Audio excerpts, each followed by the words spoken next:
Okay, well, I guess I'll just start now. So thank you all for coming. My name is Simeon, and in this GAEE Learning Guided session, we'll be going over the capitalist revolution.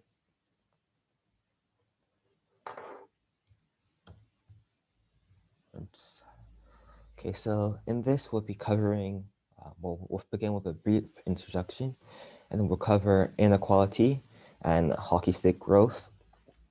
If time allows, we'll hopefully be able to cover some of the capitalism section, but this isn't as likely as this is only a 30-minute session. So if we can't cover this all, we'll hold another session sometime next week. So in this, we're going to be looking at how capitalism revolutionizes the way we live and how economics attempts to understand this in other economic systems. So since the 1700s, there's been a rapid increase in average living standards, as you can see in this graph. For example, the UK experiences rapid growth in the 1650s.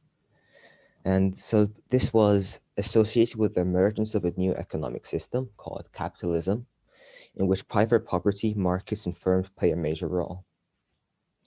Under this new way of organizing the economy, advances in technology and specialization in products and tasks raised the amount that could be produced in a day's work.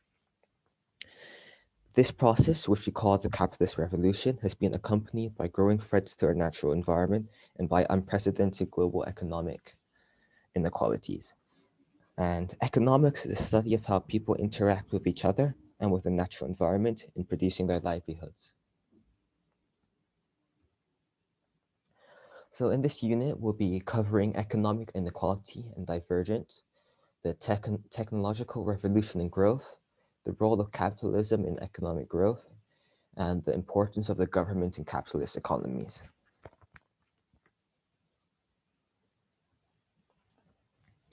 So in the 14th century, the Moroccan scholar Ibn Battuta described Bengal in India as a country of great extent and one in which rice is extremely abundant. Indeed, I have seen no region of the earth in which provisions are so plentiful. In addition, the French diamond merchant Jean-Baptiste Tavernier wrote of India, saying, even in the smallest villages, rice, flour, butter, milk, beans, and other vegetables, sugar, and sweetmeats, dry and liquid, can be procured in abundance. And so, although India, in comparison to countries such as England and Italy, wasn't as rich, there was smaller inequality within the country. And this is the reason why it seemed that resources were so plentiful across the country, whereas there's a stark difference in the different income groups in other countries like Britain and Italy. So we'll be looking at how unequal the world is in this section. And if we were to go back to this graph, you can see that in this period from the 1000 AD to around 1700s, there was a period of flat and constant GDP per capita. And this is classified as, seen as economists as when the earth was flat, as incomes weren't changing and were consistent over this long period of time. But as countries began to grow, inequality began to worsen. So as you can see in this period, this flat period, India was, in comparison to Britain, quite similar in terms of income. But now, if you look at in the 2000s, India has 1/6 of the GDP per capita of the UK. Right. My bad. So in this graph, which you can also find in the handout if you have this open, this shows the richest countries on the right in dark green and the poorest country on the left. And this is split into deciles. So this looks at the average income of people in each individual decile. So on the furthest left, we have Liberia when we look at 2014, and the furthest right, we have Singapore in 2014. As you can see, Singapore has the top 10% in Singapore has an average income of 67,000 US dollars, and the lowest 10% has an average income of around 3,500. Whereas in Liberia, the top 10% doesn't even earn 1,000 US dollars.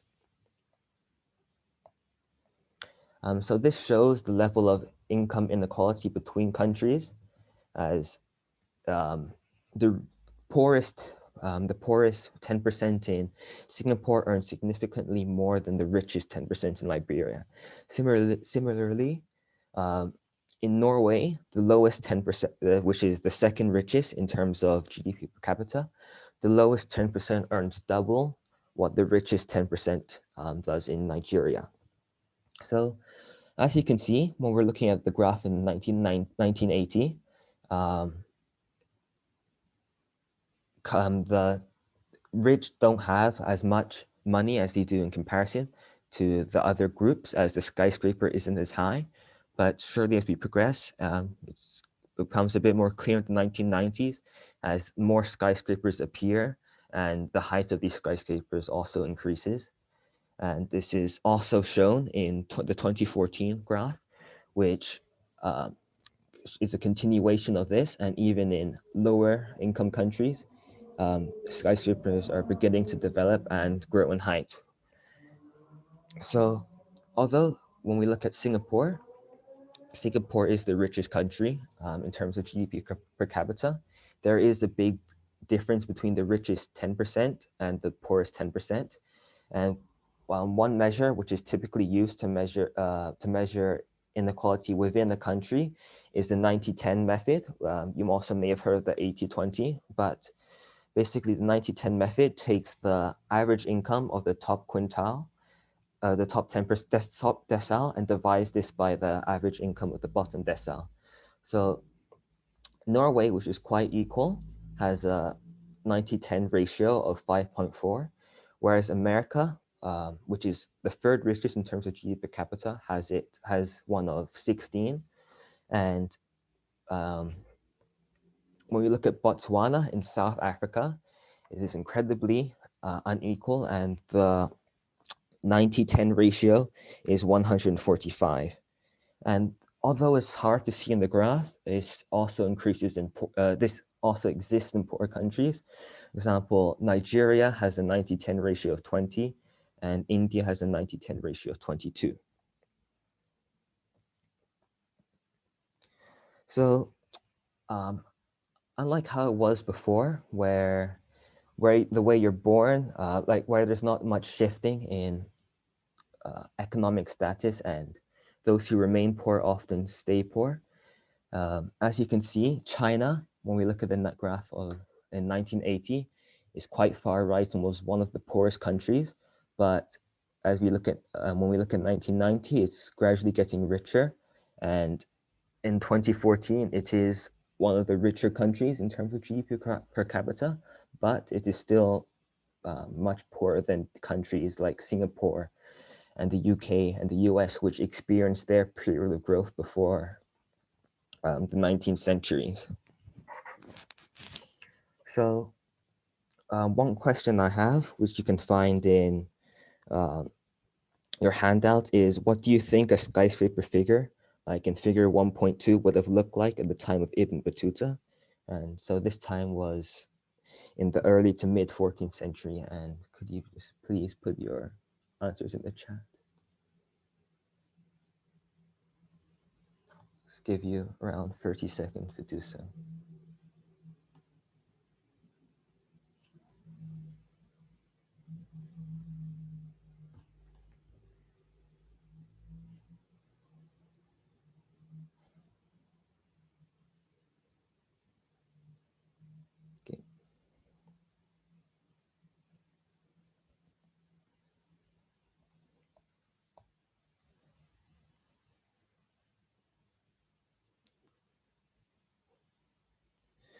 Okay, so an answer from Arjun says flat and there are no peaks.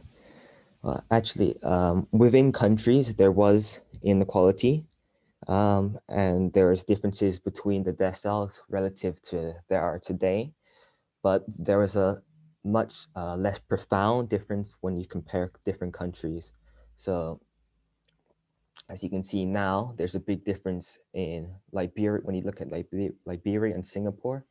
But back then, as we saw in the previous graph, figure 1.1a, which you can find in your handout, um, all the countries were quite similar in terms of income.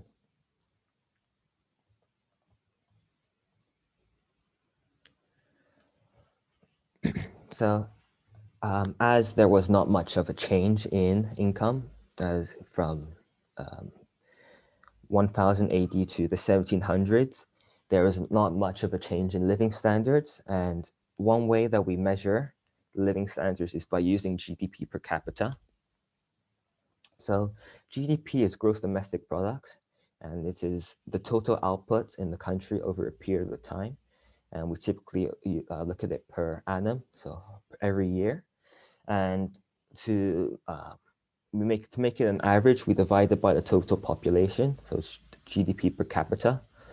But one of the problems by just using GDP per capita is the difference between nominal GDP and real GDP. So nominal GDP is the monetary value of all goods and services produced in an economy. So the GDP, which is not adjusted for inflation. But then there's real GDP, which is also known as constant GDP, at GDP at constant prices, and this takes into account inflation. So it's adjusted for inflation and rising prices. And another problem is also the purchasing power. So one way to solve this is the use of the purchasing power parity, which is used to equalize the purchasing power as between different countries, the amount that you can buy with your income can vary. Another thing that we use to measure the standard of living is disposable income.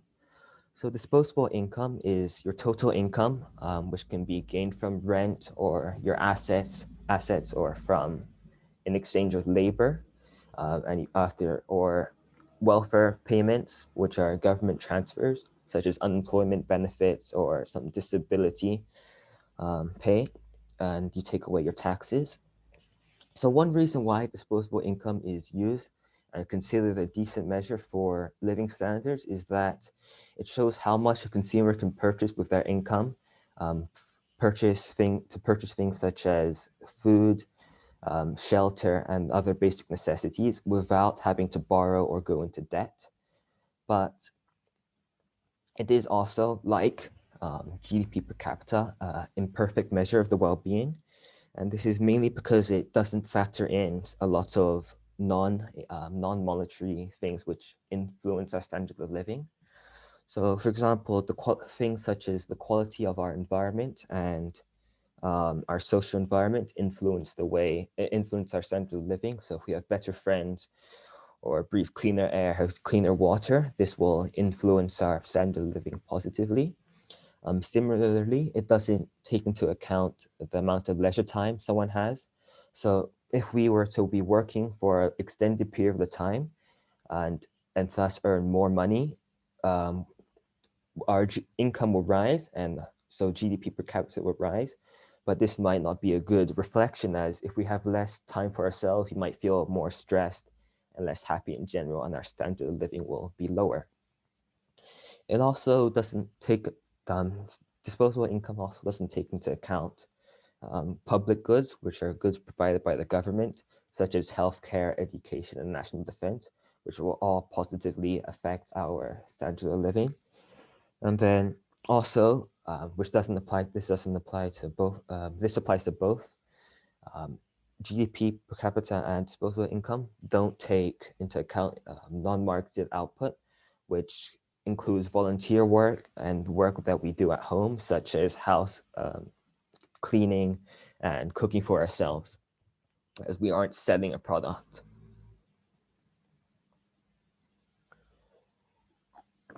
There's also a problem which arises when we look at government spending. So this is a component when we look at measuring GDP with the expenditure method, which looks at the sum of consumption, in all consumption, investment, government spending, and net exports in the economy.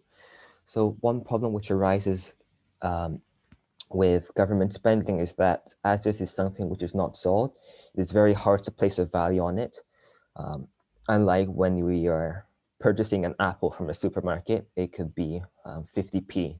It can be expressed with a monetary value, but this doesn't apply to government spending. So this makes it a bit harder to add it to GDP and valuing it.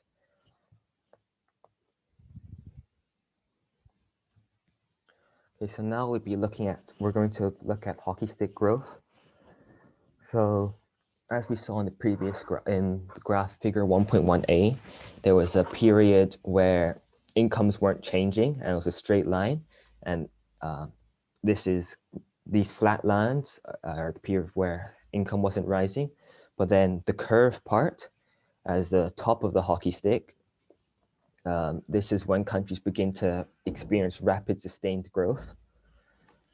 So one thing that another way we can interpret this data is by looking at by using a ratio scale. And in this case, we will use it to show GDP per capita doubling over a period of time as we go up the vertical axis. So the main reason why we use the ratio scale is because it allows us to compare GDP per capita in growth rates in different countries, as we can look at the gradient of the curve. And so to calculate growth rate is just by using a simple percentage change calculation. So you can look at the original, you find the change in GDP per capita and divide it by the original GDP per capita and multiply that by 100%. So when we're using the ratio scale, a period of constant growth looks like a straight line, and a steeper line indicates a period of very fast growth. And as you can see by the graph, Japan and China both experience periods of very rapid economic growth, as is a very steep line. Whereas Britain, for example, who experienced their period of rapid sustained growth much earlier, around the 1650s, experienced a much smoother and less sudden increase in growth. So, and in some economies, these such as India and China, they did not experience the growth until they were free of Western influence. So for India, they only really began to experience the growth in 1947 when British occupation ended. And the impact that British occupation had was extremely negative for India. And for children born towards the end of the occupation, the average life expectancy was 27. But now this has gone up to 65, which has shown that India has become richer, though in comparison it is still quite poor compared to other countries. Similarly, China only began to experience a growth in 1950s, and this is because of the century of humiliation came to an end, which ran from 1839 to 1949, and it ended with China becoming the People's Republic of China under Mao Zedong. So what we can learn from figures 1.1a, which shows GDP per capita without using the ratio scale, and figure 1.1b, which shows GDP per capita using the ratio scale. So from this, we can gather that living standards did not change by much, and this is shown by the flat period. But when sustained growth occurred, it occurred quite rapidly, though it started at different times for different countries, and this is the main reason for the vast differences in equality, between different countries. So yes, here, as you can see, Japan experienced a growth in 1870, Britain experienced a growth in 1650, and this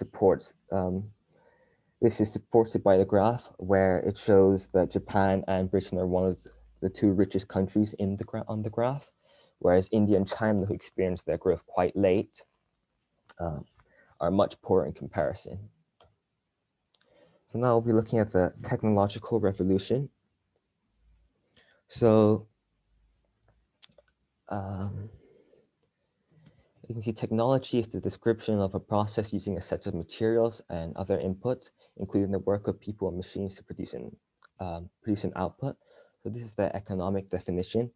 Whereas for us in our everyday usage, we'll typically consider technology as the machinery, equipment, and devices developed using scientific knowledge. So when we're looking at technology, this has been the main cause for a rapid rise in growth. And as we've been developing new products, we've been innovating. And so this has brought about new ideas, new discoveries, new methods, and new machines. But this has also come with a cost where old ideas and old tools become obsolete. And this is what Schumpeter call creative destruction, which is where we're dismantling the dismantling of long-standing practices in order to make way for innovation. And this is also referred to as the Schumpeter Gale. And this technological revolution has paved the way to the Industrial Revolution. And this is when growth began to increase quite rapidly. So if we're looking at the main impact the technological revolution has had is how it's drastically reduced the time of production, and we can increase production and efficiently very easily. So the time of, for example, the time of making shoes is halved quite rapidly. And when we're looking at making light bulbs, making light, our ancestors may have been using campfires where they have to gather wood, which takes quite a lot of time. And when you look at the Babylonians who developed the technology and innovated, and they used sesame oil for their lamps. And then later this turned into us using tallow candles, which in the 1800s, which were considered quite efficient. And then nowadays, most of us have filament bulbs or fluorescent bulbs. So this just shows how such a simple thing like a light bulb took such a long time to develop, and this continued up until the Industrial Revolution in the 1800s. So the Industrial Revolution was a wave of technological advances starting in Britain in the 18th century, which transformed an agrarian and craft-based economy into commercial and industrial economy. For example, today the productivity of labor in producing light is 500,000 times greater than it was among our ancestors around the campfire, which is what I previously mentioned. And example, with this technological advancement, the transfer of information has become much easier, which I'll talk about in a connected world. So when we look at the YouTube video, the music video Gangnam Style, made by Psy in 2012, this was shared very easily on the YouTube platform, and it shows how connected our world has become.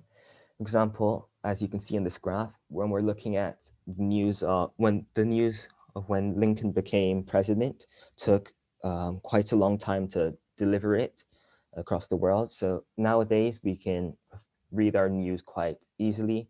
So example, the recent US presidential election, as soon as the results were announced, we were able to receive it, as we have developed the technologies to pass information around on the internet easily.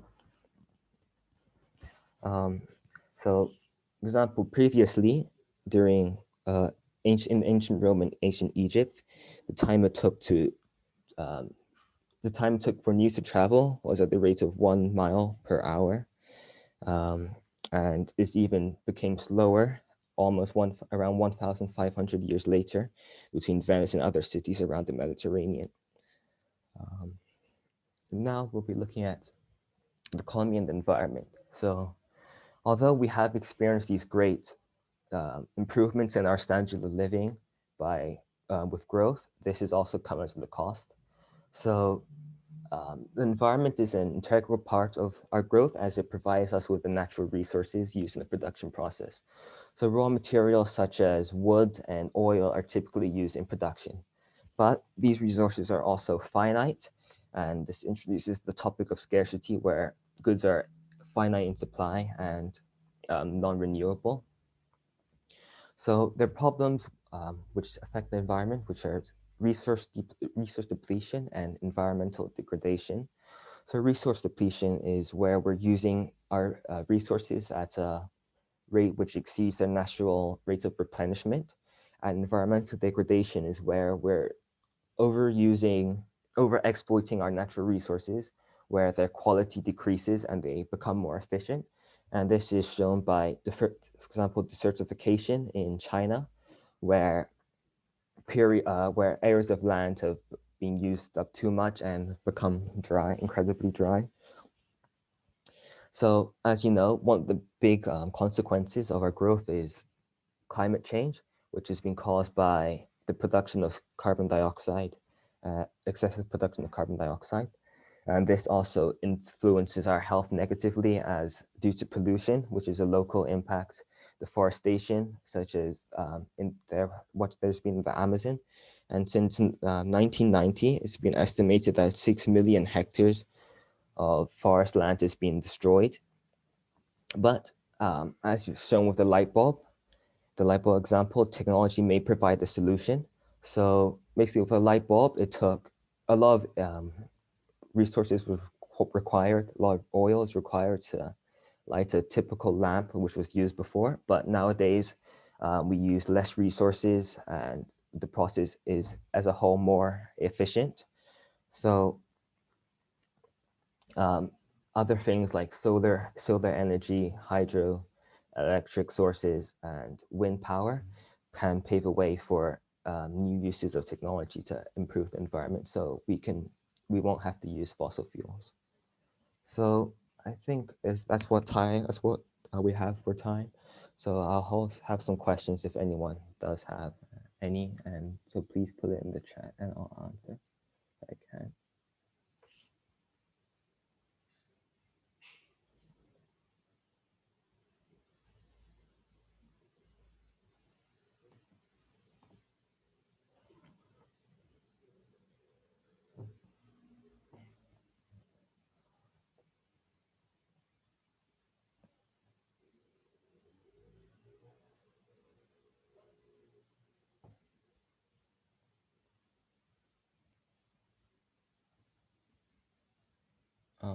So does anyone have any questions? If not, that will be it. Just wait a bit longer. Thank you, Morgan. Cheers, Simeon. Yeah, thank you all. I've got no questions on my front. Thank you very much. Thank you. Thank you. Thank you, Simeon. You're welcome. Thanks. You're welcome.